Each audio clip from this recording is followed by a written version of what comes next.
Hello friends, welcome back to my channel. This is Gagan and today I'm going to discuss Salesforce CPQ usage-based product. In the previous session we have discussed about what is Salesforce CPQ, what is the importance of Salesforce CPQ in the market and how you can configure subscription, non-subscription product as well as the MDQ product. But this tutorial is all about usage-based product and we're going to do the hands-on at the end of this session. So what is a usage-based product? So let's take an example like you wanted to buy an internet plan, okay, the mobile data plan, and you went to a company and company is saying that this is actually usage based plan. If you are going to consume more than 1 GB, then you have to pay 10 pounds, and the range is from 1 GB to 5 GB. And if you are consuming less than 1 GB, then you have to just pay 3 pounds as a fee. So this kind of product is called as a usage based product, and the cost of this kind of product is based on predefined rate which applied in the future usage of that product. Okay, so like it's a predefined, like they define the rates, and based on your consumption they will charge you. In order to configure this product, there are three simple steps. You have to create a subscription product, because usage based products are also a subscription product, but there is like configuration is quite different.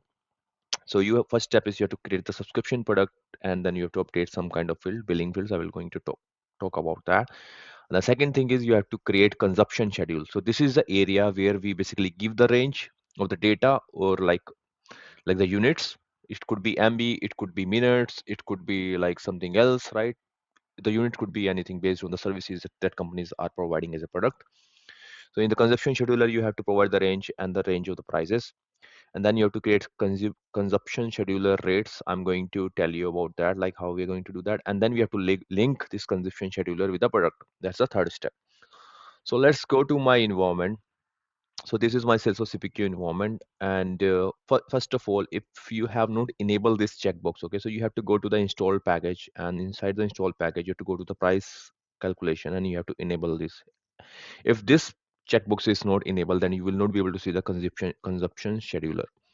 So now let's go to the first step is create a subscription product. So we are going to the products and we'll click this new, and then I will just give the name as a internet. Okay, I'm going to mark this as this, and let's give the product family as a services. Save. This product has been created. Add it again, and then I will choose subscription. Let's search subscription. I will choose this as a fixed price. Okay, and as I mentioned in my this PPT, you have to update the billings field. So you can see the Salesforce billing fields. If you are configuring the usage-based product, then in that case, you have to configure this. So I'm taking charge type as a recurring and billing type as a area, not advanced, and billing frequency is monthly. So you have to configure this, and you have to choose a charge type based on your requirement. Okay, and then you have to click save. So the first step is done. We have provided the billing details as a part of the configuration of the usage based product, and then the second step, as I mentioned, you have to go to the consumption scheduler. What you can do for the consumption scheduler, you can search from this app launcher, or either you can just go to the Salesforce CPQ app and then you can click consumption scheduler. You have to click new, and then you have to provide the name. I'm providing internet consumption. I'm not marking this as activate because like it will give you the error, because you have to add the consumption scheduler rates as well. So I'm not marking this as activate, and here I'm going to choose tier, and type I will gonna choose slab, and rates is rate. Billing terms I'm choosing 12. Billing units I'm choosing monthly, and let's save it. So if you go to the related, there are two things that we have to provide, as I mentioned, consumption rates. So here you have to going to provide the rates, like what will be the charges if the usage is more than um, one second. So yeah, we didn't provide this unit, so we have to provide the units as well. I'm providing unit as a MB. You can provide the minute, message, and then anything else. If you wanted to provide the KB, GB, right? What you can do, you can go to the object manager, go to that object, and can basically provide the pick list value, new pick list value as per the requirement. So I choose a unit of measurement, and then here in the related list, you have to provide the price range.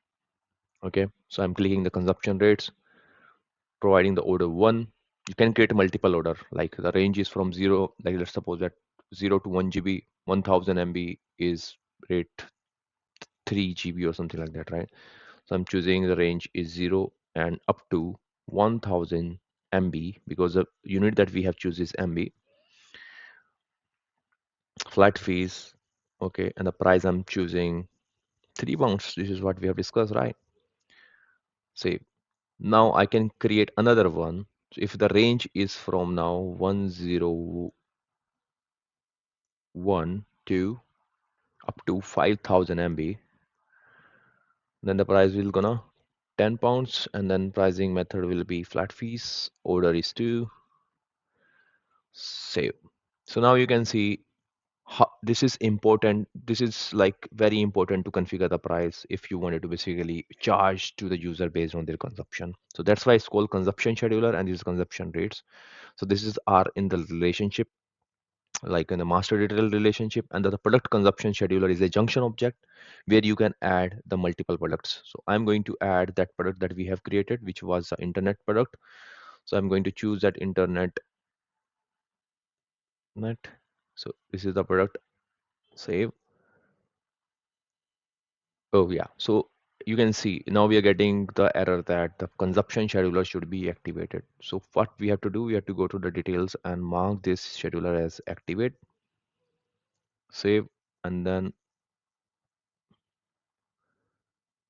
can't be gap between their lower bound and its upper bound. So there is a problem, I guess.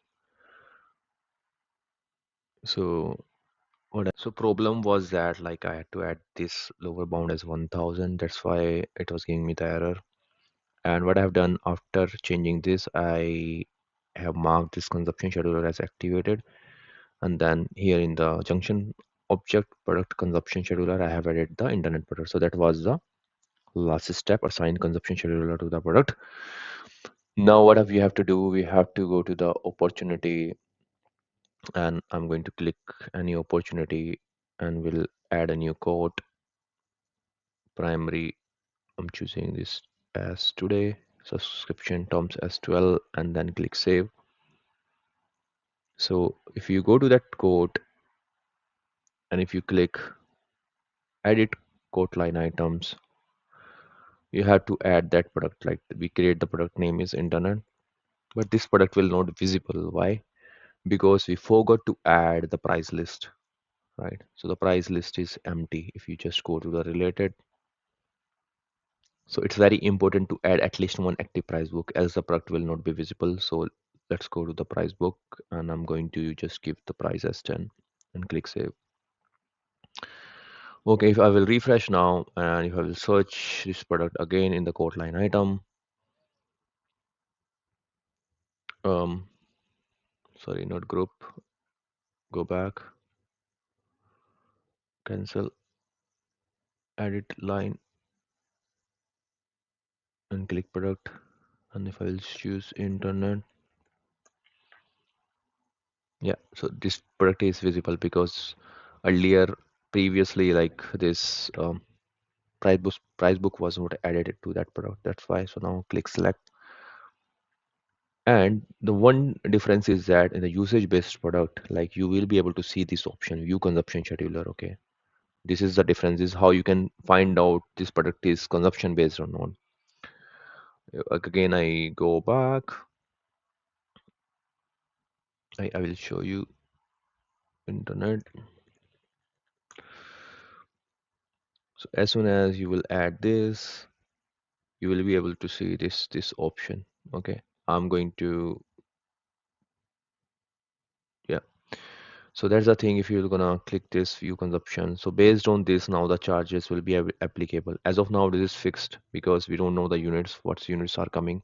So the thing is that the units that the user is consuming as an internet, you cannot get that in the Salesforce CPQ. There is no functionality available, but you can do the integration, then you can get the real-time consumption, and based on that you can do the pricing and all. So this is what about the usage-based product and how you can configure it. This is very simple. Before wrapping up this video, what I can say to you is that if you're with looking to prepare for some kind of Salesforce interview and you wanted some real time Salesforce interview questions, then you can go to my document account and you can download this document. So this document have more than 200 plus Salesforce scenario based interview questions and answers. If you are looking for velocity, real time interview questions, then you can download this one for my top meta account. And please do subscribe this channel in order to support me. Thank you very much.